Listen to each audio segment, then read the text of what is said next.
आप देख रहे हैं राजकाज की बात और मैं हूं आपके साथ महेंद्र विश्वकर्मा। इस खास पेशकश में हम बात करते हैं बीते सप्ताह मंत्रालय में हुए कामकाज की और मंत्रालय में हुए फेरबदल की। क्या कुछ प्रशासनिक लेवल पर जो हलचल है वो रही, कौन सी खबर सुर्खियां बनी और क्या कुछ घटा प्रशासनिक अमले में, उसमें चाहे पुलिस महकमे की बात हो या फिर आईएएस आईपीएस से जुड़े जो सवाल हैं उन पर कि आखिर वो क्या कर रहे हैं, क्या नहीं कर रहे हैं, क्या गतिविधियां हैं, क्या जमीनी स्तर पर क्रियान्वयन हो रहा है, सिस्टम कैसे काम कर रहा है, सुशासन की दिशा में कैसे कोई आगे बढ़ रहा है। तो चलिए शुरू करते हैं राजखास की बात।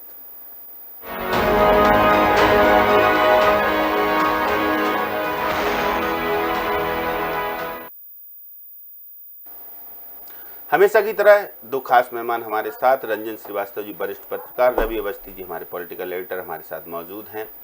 पहली खबर की बात करेंगे राजकाज की बात में। जो कल तक प्रदेश पुलिस के मुखिया बनने के प्रमुख दावेदारों में एक थे, वह अब महकमे में लूप लाइन में माने जाने वाले अध्यक्ष व एमडी पुलिस हाउसिंग कारपोरेशन के पद पर हैं।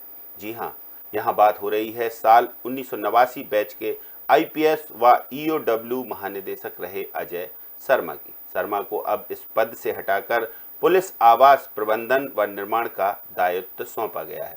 खास बात यह है कि अध्यक्ष व एमडी दोनों ही दायित्व शर्मा को सौंपे गए, जबकि कारपोरेशन के एमडी उपेंद्र जैन को ईओडब्ल्यू का महानिदेशक बना दिया गया है। निगम के अध्यक्ष रहे कैलाश मकवाना अब मध्य प्रदेश के डीजीपी हैं। तो रवि अवस्थी जी, क्या ऐसा भी पुलिस महकमे में होता है कि जो दावेदार थे डीजीपी के और जिनका नाम बिल्कुल टॉप मोस्ट जो अधिकारी उनमें चल रहा था, और अचानक ऐसा फेरबदल के अब ये कहने लगे कि वो लूप लाइन में, क्या वास्तव में लूप लाइन में या फिर इससे पहले भी जो डीजीपी थे वो भी इसी विभाग में थे? नहीं, देखिए महेंद्र जी, ये केवल पुलिस में ही नहीं है। आप अगर मंत्रालय में भी देखेंगे तो इसी तरह की परिपाटी रही है कि आप देखिए कि जब अनुराग जैन अगर मुख्य सचिव बने तो उससे पहले मोहम्मद सुलेमान को वहाँ से चलता कर दिया गया। तो ये दिखाता है कि तो कहीं ना कहीं अब चूंकि दावेदारों में जो 3 लोगों की पैनल थी उनमें अजय शर्मा का नाम भी प्रमुखता से लिया जा रहा था, कैलाश मकवाना के हालांकि चर्चा संभावना बहुत पहले से बन गई थी। तो बावजूद इसके अब चूंकि दावेदार रहे हैं और अब तो जाहिर बात है कि अब कैलाश मकवाना डीजीपी हो गए, तो उसके बाद उनकी जो ये पहली प्रशासनिक सर्जरी अब उनकी इसलिए कहेंगे क्योंकि निश्चित तौर पर उनकी पसंद को प्राथमिकता मिली होगी। हाँ बिल्कुल। तो जाहिर बात है कि अब जब जो दावेदार थे और रहे हैं और वो अब उस पद पर पहुंच गए जहाँ से मकवाना जी यहाँ तक आए हैं, तो जाहिर बात है कि अब इसको उसी तरह नज़रिए से देखा भी जा रहा है कि अजय शर्मा को बतौर अब जो भी कह सकते हैं, लेकिन निश्चित तौर पर अब उन्हें अध्यक्ष और एमडी पुलिस हाउसिंग का काम सौंपा गया है। हालांकि पद तो है कोई सा भी कम ज़्यादा नहीं होता, लेकिन कामकाज के लिहाज से जो उसका महत्व देखा जाता है और वो कामकाज के लिहाज से देखा जाए तो पुलिस हाउसिंग कारपोरेशन चेयरमैन का काम या एमडी का काम एक तरीके से लूप लाइन ही माना जाता है विभाग में। रंजन जी, इसमें क्या कहेंगे आपकी? अजय शर्मा जी जो हैं वो अब उनका दायित्व बदल दिया गया? नहीं, देखिए पैनल में तो नाम था जैसा रवि जी बता रहे थे, और जब डीजीपी का अपॉइंटमेंट हो गया, कैलाश मकवाना बन गए, तो तभी वो लूप लाइन में चले गए। देखा जाए तो एक तो उनको सेटबैक लगा, नहीं बन पाए, और जब डीजीपी कोई बनता, देखिए टीम का कैप्टन आज कौन है? कैलाश मकवाना है। बिल्कुल। तो भले ही उसमें इंटेलिजेंस हो, पुलिस हाउसिंग हो, बहुत सारे विंग हैं, तो विंग के काम बहुत सारे हैं जो होता है, लेकिन अल्टीमेटली जो उसकी जिम्मेदारी मानी जाती है पुलिस जो ठीक कैप्टन है उसी जिम्मेदारी होती है किसको कहाँ बैठाया जाए। तो वैसे देखा जाए तो जो हाउसिंग कारपोरेशन है पुलिस का बहुत बड़ा दायित्व है, जो पुलिस को लेकर के, जो कांस्टेबल से लेकर के ऊपर तक बहुत सारे, अभी देखा जाए तो अगर गैप देखा जाए, स्टडी किया जाए, रवि जी अगर आप देखेंगे तो बहुत सारा गैप है। तो जो पुलिस को जो मकान मिले हैं जो अभी अवेलेबिलिटी होनी है, तो लेकिन फंड नहीं है, तो आप बैठे रहिए। तो इसलिए उसको चूंकि फंड नहीं है, बहुत ज़्यादा काम है, नहीं तो उसको लाइन ही माना जाता है। अच्छा, लेकिन फंड होता तो अगर कुछ मालदार होता तो ठीक माना जाता। हाँ, मतलब काम करना पड़ेगा ना, आपको हाउसिंग देनी पड़ेगी आपको, तो फिर कुछ काम होंगे। जब बजट ही कम नहीं है और केवल स्थापना व्यय होना है, तो एक इकलौता कारपोरेशन है पुलिस का, आपको हाउस देना पड़ेगा, फ्लैट देना पड़ेगा, आप दे नहीं पा रहे हैं। तो जब काम कुछ है ही नहीं वहाँ पे, तो आप बैठे रहिए, फाइल साइन करते रहिए। तो लेकिन जैसे मैंने कहा कि कैलाश मकवाना जी के हिसाब से जो टीम कैप्टन ये हैं, तो उन्हीं के हिसाब से सब चीज़ देखी जाएंगी। और जाहिर पहले दावेदार थे, अब दावेदार तो है नहीं, तो उनको एक सम्मानजनक जगह पे बैठा दिया गया है जहाँ से वो आगे रिटायर होंगे। चलिए अब देखिए आगे आगे क्या होता है। चलिए तो बात करते हैं अब आज की दूसरी खबर की। मध्य प्रदेश पुलिस के नए मुखिया कैलाश मकवाना अब स्वयं हर मंगलवार जन सुनवाई करेंगे। पुलिस मुख्यालय में यह व्यवस्था पहले से थी, लेकिन अब तक एडीजीपी शिकायत स्तर पर ही इनकी सुनवाई होती रही है। मकवाना ने मैदानी स्तर पर भी जिम्मेदार अफसरों को इसे गंभीरता से लेने के निर्देश दिए हैं। उन्होंने साफ कहा कि पीड़ित पहले थाने पहुंचता है और वहां सुनवाई नहीं होने पर ही जन सुनवाई में दस्तक देता है। ऐसे में जन सुनवाई में आने वाले प्रकरणों की गंभीरता को समझा जाए। सख्ती केवल बदमाशों से हो, आम जन से नहीं। एक बहुत अच्छा निर्णय एक नए डीजीपी या नए पुलिस मुखिया के आने के बाद ये जो पहल है इसे कैसे देखेंगे रवि? बिल्कुल, देखिए महेंद्र जी, कई ऐसे मामले होते हैं जिसमें लोग पुलिस से पीड़ित हो जाते हैं और अगर उनकी सुनवाई वरिष्ठ स्तर पर भी ना हो तो फिर निश्चित तौर पर उनकी पीड़ा का आकलन किया जा सकता है। और मैं जो प्रदेश पुलिस के मुखिया हैं, देखिए हालांकि वो इस तरह के कामकाज में इससे पहले भी जब उन्होंने रिव्यू किया तो मैदानी अधिकारियों को उन्होंने साफ निर्देश दिए कि वो किस तरह की व्यवस्था चाहते हैं। और अब जन सुनवाई को लेकर जो उन्होंने निर्णय लिया है कि वो खुद जो है वो शिकायत सुनेंगे और उस शिकायत का जो है वो निराकरण को, तो निश्चित तौर पर अगर पुलिस के मुखिया ने अब ये व्यवस्था अपने हाथ में ली है तो जाहिर बात है इसका संदेश नीचे तक जाएगा। यार व्यवस्था में सुधार एक पहला उनकी जो मंशा है वो यही है, व्यवस्था में सुधार हो।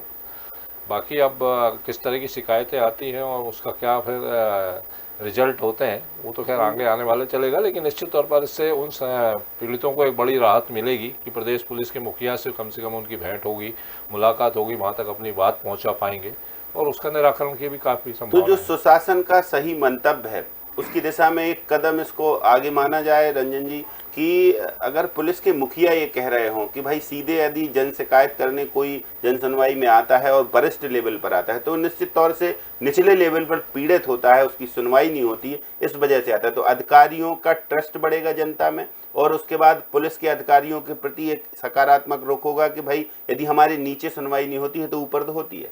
रंजन जी। हाँ महेंद्र जी, देखिए बहुत ही बड़ा कदम है। मैं मानता हूँ कि जब भी अगर ऐसा मैसेज थाने तक जाएगा कि अगर डीजीपी सुनवाई कर रहे हैं तो कोई भी आदमी स्टेट से आ सकता है, तो एक डर का भी एक रहता है, फीलिंग रहती है कि अगर हमारा कुछ हमने रिड्रेस नहीं किया, किसी कंप्लेंट को एड्रेस नहीं किया, सुनवाई ठीक से नहीं किया तो आदमी डीजीपी तक पहुंच सकता है। तो ये भावना ही अपने आप में जो निचले स्तर पे जो पुलिस के अफसर हैं, जो कर्मचारी हैं, उनमें फीलिंग रहेगी कि उनकी सुनवाई कोई भी आदमी जा सकता है, नंबर 1। नंबर 2 क्या कि अगर एक सिस्टम बना हुआ है और मैं मानता हूं कि जब भी नंबर ऑफ कंप्लेंट अगर बढ़ता है तो इसका मतलब नीचे काम ठीक नहीं हो रहा है। जैसे सीएम हेल्पलाइन है, अगर सीएम हेल्पलाइन में कंप्लेंट नंबर बढ़ रहा है, बहुत सारे आ रहे हैं, मतलब नीचे काम नहीं ठीक हो रहा है, तो बैरोमीटर है। तो अगर डीजीपी खुद सुनवाई करेंगे, बहुत सारे कंप्लेंट आएंगे तो बैरोमीटर नापने का यंत्र उनके पास रहेगा कि किस तरह काम नीचे पे हो रहा है। पहले डीजी स्तर को लोग देखते थे, लेकिन डीजीपी तक सीधे अगर डीजीपी इन्वॉल्व हो रहे हैं, पब्लिक से जोड़ रहे हैं, तो सीधे उनको फीडबैक मिलेगा कि दूसरे सहारे नहीं मिलेगा, उनको किसी दूसरे की जरूरत नहीं है। तो वो जो फीडबैक मिलेगा पूरे स्टेट पे नजर रहेगी उनकी कि नीचे चल क्या रहा है, और ये अपने आप में संदेश नीचे तक जाएगा और जो भी नीचे अधिकारी कर्मचारी हैं उनके लिए बहुत बड़ा मैसेज रहेगा कि हमें काम ठीक करना है, नहीं तो हम नाप दिए जाएंगे। आधिकारिक स्तर पर कसावट आएगी, चाहे वो पर भी जो है वो कम से कम अधिकारी एक मैसेज तो जाएगा। हालांकि इसकी बानगी देखने को मिलने लगी है पीएचक्यू में, जो पुलिस हेडक्वार्टर है उसमें जन शिकायत करने वाले लोगों को बड़े उससे लिया जा रहा है कि आप आइए, बैठिए, पानी पीजिए और फिर शिकायत उनकी सुनी जा रही है। रंजन जी, और वैसे भी देखिए कैलाश मकवाना जी का जो वे ऑफ फंक्शनिंग रहा है डिफरेंट रहा। मुझे याद है जब लोकायुक्त में थे बहुत सारे भी छापे पड़ रहे थे, लोकायुक्त परेशान हो गए। हाँ उन्होंने तो हाँ, तो डीजीपी ऐसा पोस्ट है कि आप पूरे एडमिनिस्ट्रेटिव हेड हैं किसी भी उस डिपार्टमेंट के, और पुलिस ऐसी चीज है महेंद्र जी, जनता सीधे जुड़ा हुआ है। बहुत बड़े क्राइम रोक सकते हैं आप, और आप जरा ढीले हो गए तो बहुत बड़े क्राइम हो जाते हैं। बहुत सारे चीजें हैं स्टेट में, क्राइम नहीं बढ़ने देना, महिलाओं के खिलाफ क्राइम है, बच्चों के खिलाफ क्राइम है, तो ऐसी चीजों को रोकना। अगर डीजीपी अगर सख्त है, डीजीपी का मैसेज क्लियर है, तो बहुत हद तक जीरो तो कुछ हो नहीं सकता है, लेकिन जाहिर है कि बहुत हद तक उसमें गिरावट आएगी, उस पर रोक लगेगी, और नीचे के अधिकारी कर्मचारी बहुत संवेदनशील होंगे और उनमें एक फीलिंग रहेगी हमें काम को ठीक करना है। बिल्कुल। वो पहला जब उन्होंने पदभार संभाला तब एक लाइन और थी रवि अवस्थी जी, उनकी कहना साफ था कि सरकार की मंशा के अकॉर्डिंग चलेंगे। तो मुख्यमंत्री की मंशा है सीएम हेल्पलाइन पर फोकस है, और सीएम हेल्पलाइन में भी पुलिस की शिकायतें होती हैं। नहीं, बिल्कुल। देखिए, सरकार का फोकस पूरी तरह सुशासन लाने पर है, और सुशासन इन्हीं तमाम चीज़ों से आता है कि भाई समस्या का निराकरण हो, जनता की समस्या। आप देखिए कि मुख्यमंत्री ने जन समस्या जो समाधान ऑनलाइन में 11 अधिकारी कर्मचारियों को सस्पेंड किया था, और उसकी वजह यही थी कि जो लापरवाह है उनको दंडित करना, ताकि काम ठीक से हो, जनता की समस्या का निराकरण मौके पर हो।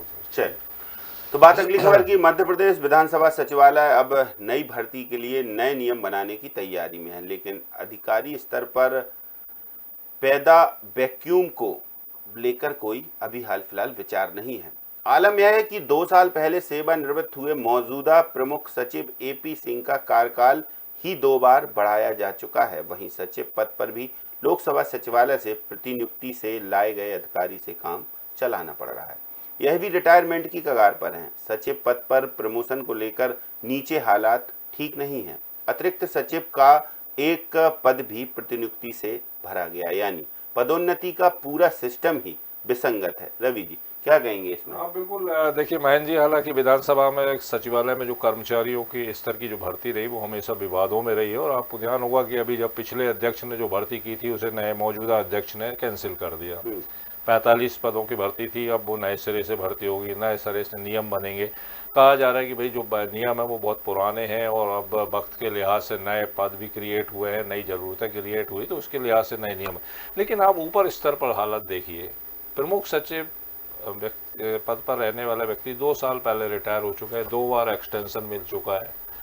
अतिरिक्त सचिव स्तर पर आपको लोकसभा सचिवालय के एक अधिकारी को बुलाना पड़ा डेपुटेशन पर, क्योंकि आपके पास प्रमोशन के कोई चांस नहीं है, सचिव नहीं है कोई। तीसरा, नीचे अगर आ जाए आप अतिरिक्त सचिव लेवल पर, तो वहाँ पर भी यही स्थिति है, वहाँ पर आपको पुलिस मुख्यालय के एक अधिकारी को लाना पड़ा, और नीचे तो और ज़्यादा वैक्यूम है। तो यानी आप सोचिए कि आने वाले समय में इसको लेके कोई विचार मुझे अभी तक तो नज़र नहीं आया कि कहीं कोई इसको लेके योजना बनी हो कि भाई अधिकारी के स्तर पर जो गड़बड़ियाँ हैं, जो वैक्यूम पैदा हो रहा है, जैसा कि मंत्रालय में देखिए आप जो 5 साल में रिक्त पद होने वाले हैं उसको लेके अभी से चिंता हो गई कि इसको किस तरीके से इस गैप को ख़त्म किया जाना है। तो मुझे लगता है कि विधानसभा सचिवालय में अगर आप कर्मचारियों के लिए नए नियम बना रहे हैं तो कम से कम इस स्तर पर भी सोचिए, क्योंकि आजीवन तो कोई अधिकारी काम करेगा नहीं।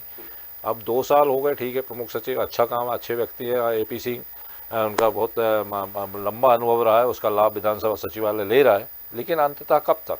ठीक बात, ये अंततः कब तक, इस पे बड़ा सवाल है रंजन जी। तो ऐसी परिस्थिति निर्मित इसलिए होती कि समय रहते इसकी समीक्षा नहीं होती, समय रहते जो पद खाली होने हैं उनको भरने की कोई प्लानिंग नहीं होती। ये लेक ऑफ प्लानिंग है या फिर ऐसा रूटीन चलता रहता है?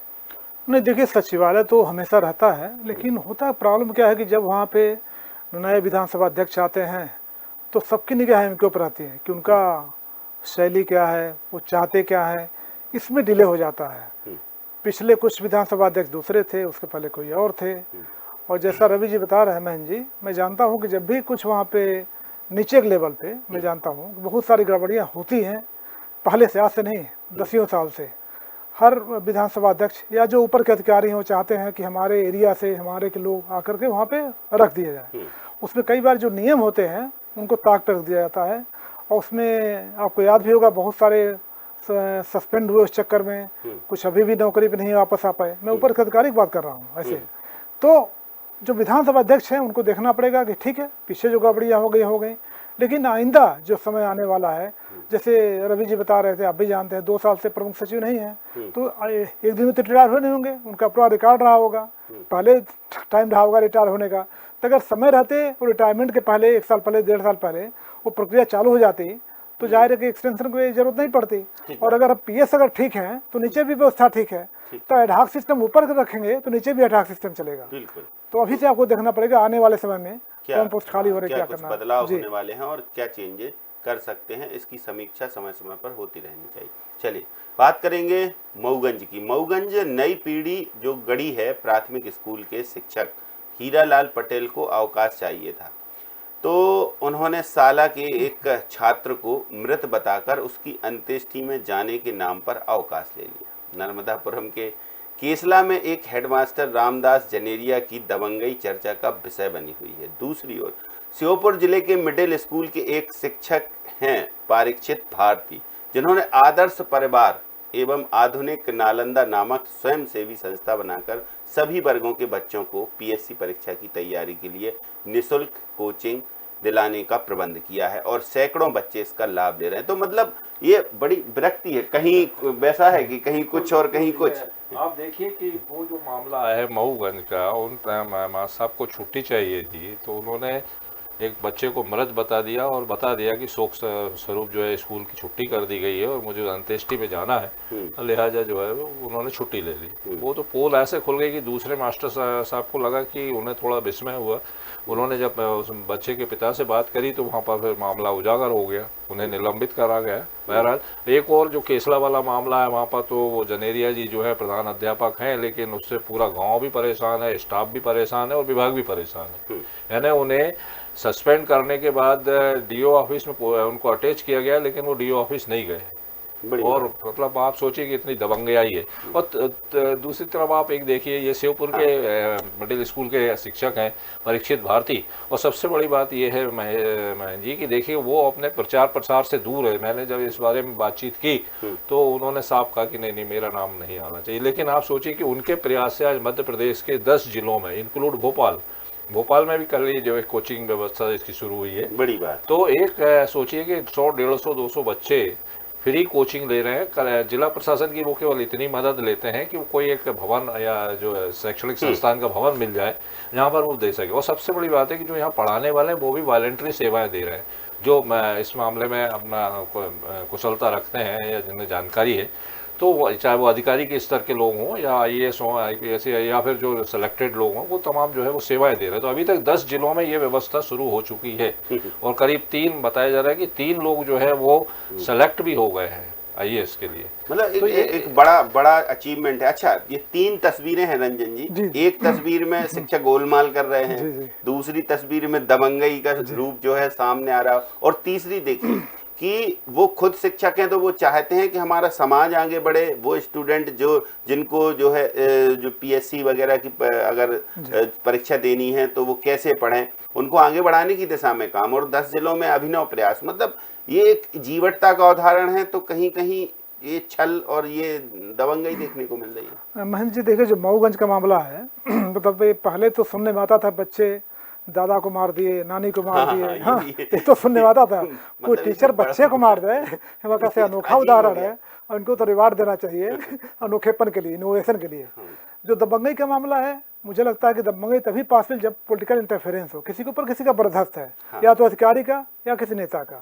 और जो थर्ड पार्ट है महेंद्र जी, मैं जान वाले मामले जी बहुत रोचक बात है जी। एक महिला ने जब सीएम हेल्पलाइन में उसकी शिकायत की तो उन्होंने फोन करके धमकाया कि मेरा कुछ होना जाना नहीं है, तुम इधर आ रहे हो कि नहीं ये बताओ तुम। हाँ, तो किसी का बर्दाश्त होगा, किसी का जो बर्दाश्त होगा। सोच लीजिए कि उनकी दबंगई का क्या हाल है। और जो थर्ड पार्ट है महेंद्र जी, मैं जानता हूँ बहुत से स्कूल है, मुझे शायद मंडला का मामला है, मैं उनको रिवार्ड भी मिला था। वो बच्चों को जीके पढ़ाते थे, वो वहाँ पे जो पत्थर हैं, जो स्कूल की दीवार हैं, सब पे जीके के उसमें लिखे हुए थे। तो बच्चे जब स्कूल में एंटर करते थे उनको सब चीज़ें, ज्ञान की चीज़ें मिलने लगती थी। ऐसे बहुत से टीचर हैं जो अच्छा करना चाहते हैं, इनोवेटिव, और रिवार्ड भी मिलता है, अवार्ड मिलता है। केवल उसको प्रैक्टिस में रिप्लिकेट हम कर लें और जिलों में तो कायाकल्प हो जाएगा। क्योंकि जो गांव के बच्चे होते हैं शहर के बच्चों से कम्पीट नहीं कर पाते हैं, क्योंकि कॉन्वेंट वाले बच्चे हैं यहाँ से, ऑलरेडी पढ़ाई अच्छी होती है। लेकिन ऐसे जो टीचर हैं ये रास्ता दिखाते हैं कि नहीं ऐसा नहीं है और बहुत कुछ हो सकता है, बच्चों को ज्ञान दिया जा सकता है। लेकिन ऐसे बच्चे, ऐसे टीचर बहुत हैं। और ये जो मऊगंज वाला मामला है, ऐसे बहुत कम है। लेकिन एक होता ना, एक मछली पूरे तालाब गंदा कर देती है, दिक्कत है। ये बड़े उदाहरण है। देखिए क्या मतलब गजब की 3 तरह के टीचर और 3 तरह के जो है क्रियाकलाप। चलिए बात करेंगे अगली खबर की। जनप्रतिनिधियों से सद्व्यवहार की नसीहत के बाद अधिकारी विपक्षी दलों के प्रतिनिधियों को तरजीह नहीं दे रहे हैं। ऐसे ही 2 मामले हाल ही में सामने आए हैं। सागर में 2 बार की जिला पंचायत सदस्य ज्योति पटेल के साथ वहां के जिला पंचायत सीईओ विवेक केबी द्वारा की गई अभद्रता की शिकायत पूर्व सीएम दिग्विजय सिंह ने मुख्यमंत्री यादव को पत्र लिखकर की। खास बात यह है कि विवेक साल 2020 के आईएएस हैं। दूसरी ओर एक अन्य वीडियो सैलाना रतलाम विधायक कमलेश डोंडियार का वायरल हुआ। इसमें सरकारी अस्पताल के एक चिकित्सक यानी डॉक्टर CPM राठौर उन्हें गालियां दे रहे हैं। मतलब ये तो अजीबो गरीब वो है कि आप रिस्पॉन्सिबल पोस्ट पे हैं और जनप्रतिनिधियों को यदि तरजीह देने की बात है तो आपको थोड़ा सा रिस्पॉन्स तो देना चाहिए। रवि जी, बिल्कुल इस तरह के मामले देखिए सरकार की किरकिरी कराते, क्योंकि सरकार की मंशा कभी नहीं इस तरह की नहीं होती कि आप विपक्षी कोई अगर जनप्रतिनिधि है तो उसके साथ दुर्व्यवहार करें। अभी दिग्विजय सिंह जी ने मुख्यमंत्री को पत्र लिखकर और वो तमाम वीडियो और वो वायरल किया। आपको ध्यान होगा कि यही ज्योति पटेल कांग्रेस की उम्मीदवार भी रही विधानसभा चुनाव के दौरान। तो ऐसी स्थिति में आप इस स्तर के, और फिर महिला है सबसे बड़ी बात, 2 बार की जनपद सदस्य हैं, और अगर CEO उन्हें अपने दफ्तर में नहीं घुसने देते हैं, उनसे दुर्व्यवहार करते हैं, उनसे बदमिजाजी के साथ बात करते हैं, वो भी एक IAS जो अभी 2020 बैच के हैं, अगर इस तरह अभी उनका बर्ताव हाँ, है और तो क्या आप मतलब फिर, आप तो अभी तो थोड़ा सा विनम्र कार्यशैली दिखाना चाहिए, शुरुआती दौर है। युवा अधिकारी है और युवा अधिकारी अगर इस तरह से पेश आते हैं, ठीक है, आपको जनप्रतिनिधि के खिलाफ कोई अगर मान लीजिए आपको लगता है कि वो ठीक नहीं है, उनसे कोई आपको, तो आप ऊपर स्तर पे इसके बारे में बात कर सकते थे, कलेक्टर से बात कर सकते, कमिश्नर से, लेकिन किसी महिला से इस तरह का व्यवहार, निश्चित तौर पर उसकी जो शिकायत हुई है सरकार संज्ञान लेगी उस पर। और जो दूसरा मामला कमलेश डोंडियार विधायक हैं, तो जाहिर बात है ये तो कि शुरू से ही कंट्रोवर्सी में फंसे हुए कमलेश नहीं डोडियार जी हो सकता है वो, लेकिन उनकी जो पीड़ा उन्होंने जताई वो यही थी कि वो अपना इलाज कराने गए थे और कुछ लोगों को लेकर उन्होंने जब डॉक्टर से बात की, पर्चे भी दिया, लेकिन डॉक्टर साहब जो थे वो ऑफिस से बाहर थे और बिल्कुल उन्होंने कोई तवज्जो तो दी नहीं। साथ अच्छा, इनका विवाद भी शुरुआत से एक डॉक्टर से ही शुरू हुआ था, कमलेश डोंडियार का। रंजन जी, नहीं देखिए, बहुत ही मैं देखता हूँ जितने जब भी सत्र होता है विधानसभा का, हर सत्र में, रवि जी आपको भी याद होगा, ये मामला हर सत्र में आता है कि जो लेटर लिखते हैं वो लोग उसका जवाब नहीं आता है, जब जाते हैं दुर्व्यवहार होता है। जो कि प्रोटोकॉल है, जो जनप्रतिनिधि जो होता है बहुत सारे आकांक्षाओं को लेकर चलता है।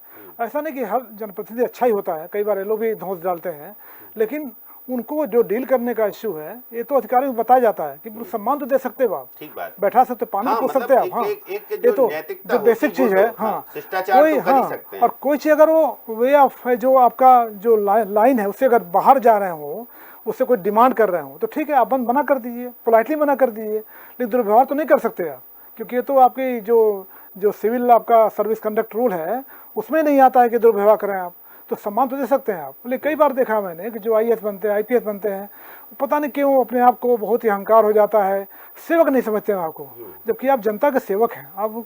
और अगर आपने ठीक से किसी से बात कर लिया, कोई मरीज हो, कोई आदमी हो, कोई दुखी आ रही हो, आधा दुख ऐसे दूर हो जाता आदमी का, आप भले पुराना करो। तो लोगों का व्यवहार कैसे हो जन सामान्य में आपके जनप्रतिनिधियों के प्रति, जनता के प्रति, ये तो सिखाया जाता है। अगर उसको इम्प्लीमेंट नहीं कर पा रहे हैं तो आपकी दिक्कत है, कहीं ना कहीं प्रॉब्लम आपके साथ है, उसको सरकार को देखना चाहिए। चलिए, तो बात अगली खबर की। अव्वल तो पदोन्नति मुश्किल है, यह मिल जाए तो फिर पदस्थापना आदेश निकलना बहुत टेढ़ी खीर है। कुछ ऐसी ही परेशानियों से मार्च में पदोन्नत हुए 40 संयुक्त कलेक्टर जूझ रहे हैं। इन्हें पदोन्नति बाद अपर कलेक्टर बनाया, लेकिन पदस्थापना आदेश जारी नहीं होने से इनमें से अधिकांश 9 माह बाद भी जो अपना काम है वो संयुक्त कलेक्टर का ही कर रहे हैं। कुछ ऐसा ही हाल मध्य प्रदेश ग्रामीण सड़क विकास प्राधिकरण का रहा, जहां फरवरी में पदोन्नत 12 महाप्रबंधकों को मुश्किल अक्टूबर में पदस्थापना मिल सकी। जी रवि जी, तो ये विरक्तियां हैं, लेट लतीफी है या भर्राशाही है? ये भर्राशाही है, क्योंकि देखिए सरकार ने पदोन्नति करा दी, मंत्री ने पदोन्नति आदेश की अनुशंसा कर दी, तमाम फाइल आगे बढ़ गई। अब आप इंतजार कर रहे हैं कि कोई पदस्थापना के लिए आए।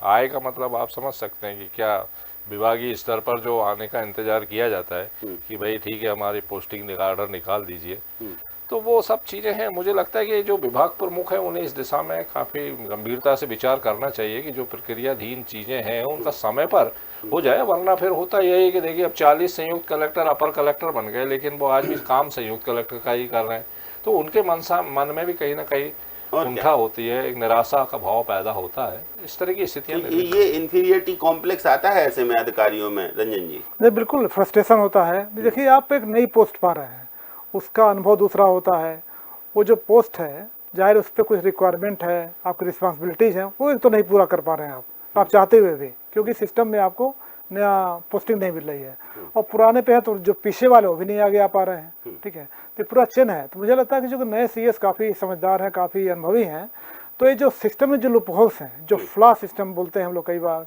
कि सिस्टम में प्रॉब्लम है, तो नए CS को देखने का काम है कि मतलब अगर 40 लोगों का हो गया है और अभी तक प्रदर्शन नहीं हुई है, तो बहुत बड़ा, ये तो मामला मतलब बड़ा मामला, छोटा मोटा मामला नहीं है। बिल्कुल। तो ये नहीं सिर्फ महत्वपूर्ण बात जी। इसमें रंजन जी। जी ये है कि देखिए आप अगर वो 9 महीने 10 महीने बाद अगर उनकी पोस्टिंग होती है तो आगे भी उनकी सीनियर जी, जी, हाँ, और उनका अनुभव भी, रवि जी उनका अनुभव भी रुक रहा ना, जो नई पोस्ट पे अनुभव मिलेगा और जो देना चाहते हैं उन लोगों को, तो कई जगह गैप है। तो बिल्कुल देखिए, कुछ मतलब क्या कुछ घट रहा है, क्या कुछ चल रहा है मंत्रालय में, क्या हलचल है, किनको कौन सी जो खबर है वो सुर्खियां बनी हैं, कौन से अधिकारी जो है वो सुर्खियों में रहे हैं और कौन से टीचर सुर्खियों में रहे, आज तो हमने ये भी बताया। तो देखिए राजकाज में आज हमने आपको बताया सारी जो महत्वपूर्ण खबरें उनके बारे में। अगले हफ्ते फिर मुलाकात होगी आपसे ऐसी ही कुछ मज़ेदार खबरों को लेकर, कुछ फेरबदल को लेकर, तो कुछ इंटरेस्टिंग खबरों को लेकर। तब तक के लिए हमें दीजिए इजाज़त। राज खास में इतना ही। नमस्कार।